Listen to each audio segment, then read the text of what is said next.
Hey guys, wanted to do a video today. It's going to be another Mini Z video on just my setup for box stock.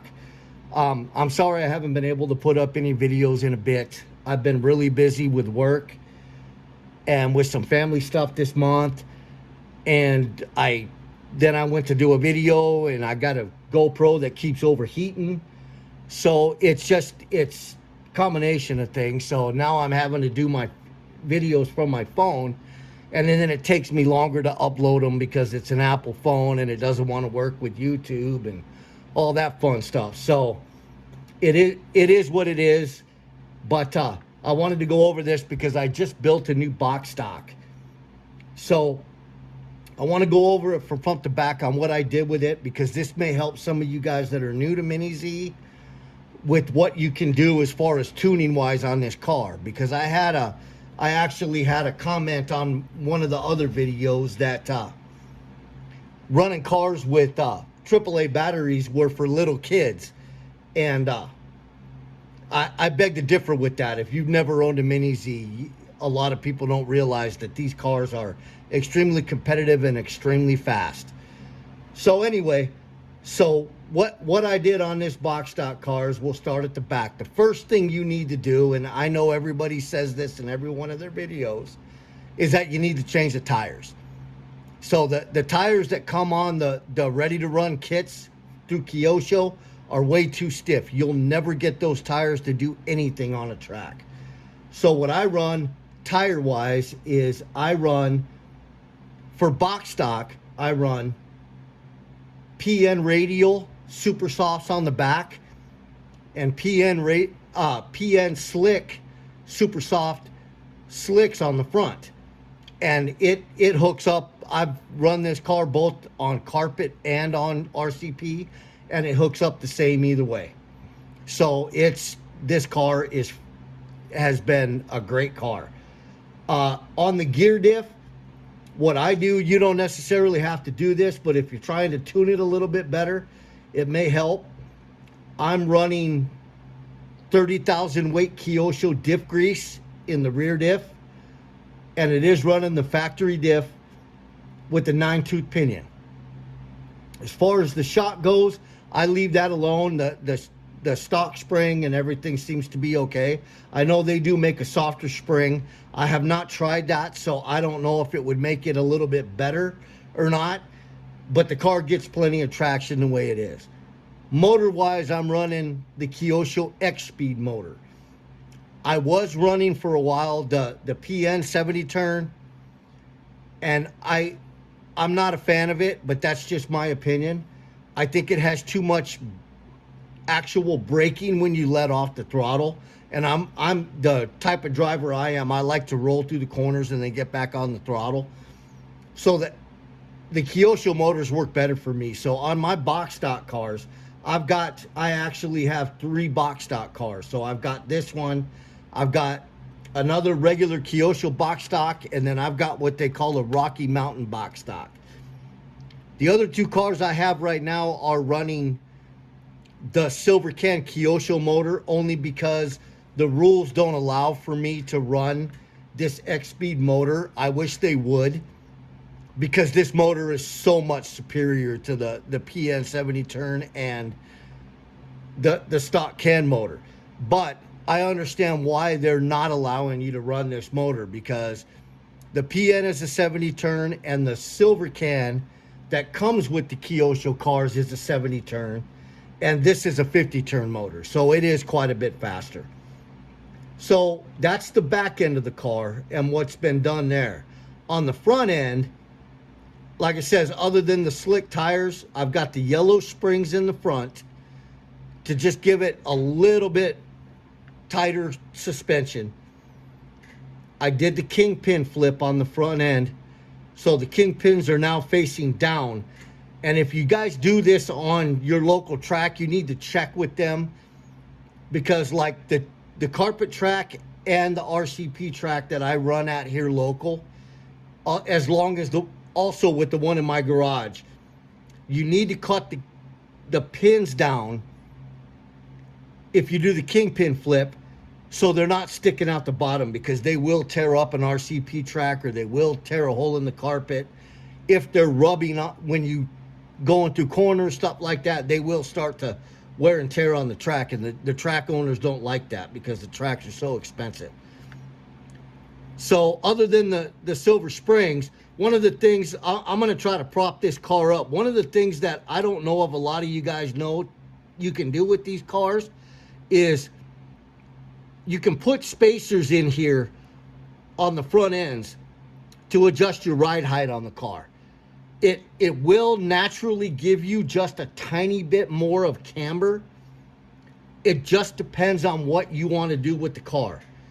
I'm trying to remember what I'm running on this car. I'm running a 0.2 in the top, and a 0.4 and a 0.2 in the bottom. And the car handles absolutely perfect. This is pretty much the setup that I run on all my box stock cars. But I don't know. I've been looking around, and I know some of the guys have probably talked about this with shimming the front end, but I don't know how many of them actually have, and if people understand the way they're explaining it. So what I've got, like I said, again, what I've got on this one is a 0.4 and a 0.2 millimeter spacer in the bottom, and a 0.2 up top. And it works perfect. Some of the Kyosho data sheets that you can get on these cars, they don't do, a lot of the guys that run in Japan don't do the kingpin flip on them. So what they do is they split the spacers on the top. So some of them will run a 2 and a 2 on the bottom and the top of the arm, and then put an E-clip in the top to lock that 2.2 millimeter spacer in the top. For me, it's just easier I like the way the car handles with the kingpin flip. And I figured out that I can just put 1 shim in the top and 2 in the bottom, and the car handles exactly the way I want it to. So I apologize, you guys, for not getting out videos like I'm supposed to. But now I'm realizing I have to use my phone for more of this stuff, because the GoPros here this time of year where I live, it's 15 to 120 degrees every day, and everything just overheats. So I'll get some more videos up on the different cars that I'm running now, because I'm actually doing a lot of practicing right now and getting ready to go to the Denver race in September. So as I get through cars, I'll do some more videos on them, because I still have I can do a video on my AAA PN car. I can do one on my LiPo car. I can do one on the all-wheel drive car that I'm running now. So this is just a kind of a video and tutorial on the box stocks, because I know that's what most guys are running. So anyway, I'll put some video up of me running this car this morning for the practice. The best I got out of the car this morning was a 4.2 lap, because I'm running it opposite of what I was before. So you'll see the cars running counterclockwise. I think it makes for a more challenging track that way. And like it says, I got a 4.2 out of it. So I got some guys coming over to run with me this weekend, and we'll probably get it down into the 3s, but it's a new layout for me, and so it's just taking some practice to get it where we want to be. So anyway, I will talk to you guys in the next one. I haven't been doing, I wanted to do the Poor Boys Challenge this year for the bigger 1/10 scale stuff, but it doesn't look like I'm going to be able to do it, because number one, I don't have the car, and I really can't afford to buy another car just to do that speed run. And I'm getting ready to go to Denver for the big race with Mini Z, and I really need to concentrate on that stuff, so I probably won't do that run. They did open up a new carpet track here in town to where we're running Mini Bs and Mini Ts and Mini Zs on the same track. Not all at the same time, but on the same track. It's a really nice carpet track. So I will try to get some footage when I'm out there on the 24th if I can. And so you guys can see what happens with those. And then I'll do some videos on those too, if you guys want to see videos on the 18 scale stuff that I'm running and the little bit bigger stuff. Just let me know in the comments, and I'll start working on a list of the different videos that I need to get up. Now that I know that my phone will work without overheating, I should be able to get videos up at a more regular interval, hopefully, and just get away from the GoPros completely. So anyway, I will talk to you guys in the next one, and hopefully some of this information will help you guys with your racing, or if you're running them in your garage a lot of the times like I am, or running in a basement or whatever. It's just the Mini Zs are a blast no matter how you look at it. So the box stocks are probably the most fun out of all of them. So anyway, we will talk to you guys in the next one, guys, and I'll try to get some more videos up on a regular interval. So talk to you guys later.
Finish your last lap. Race is